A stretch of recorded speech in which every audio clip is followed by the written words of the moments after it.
In the past few weeks, the world has watched as universities across the United States have become battlegrounds of ideology, as pro-Palestinian and pro-Israeli protesters clashed, leading to police intervention and arrests.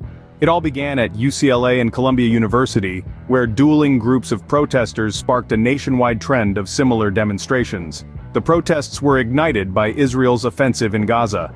This led to a ripple effect across numerous universities, with some institutions even considering divestment from Israel. However, these demonstrations have not been without controversy.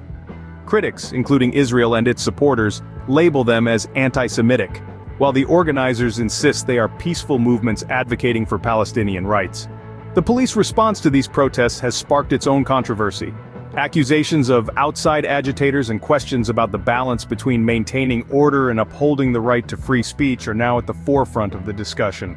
But the impact of these protests extends beyond the university campuses. They have highlighted divisions within the Democratic Party, with President Biden facing pressure to adopt a more assertive stance on Israel's actions in Gaza. Progressive lawmakers call for a balanced approach, while others advocate for sanctions against Israel. President Biden, while emphasizing diplomacy and continued military aid to Israel, has not publicly endorsed cutting off support. This handling of the situation could potentially impact his re-election prospects as Republicans criticize his response. The protests have also led to legislative action, with laws passed to combat anti-Semitism on college campuses. However, these laws have raised concerns about their potential impact on free speech. On a more personal level, a protest at the home of Erwin Chemerinsky, the dean of Berkeley Law School, by a Muslim law student advocating for divestment from companies supporting Israel, has caused a stir. This incident has led to accusations of assault and suppression of free speech, further highlighting the tension and complexity of this issue.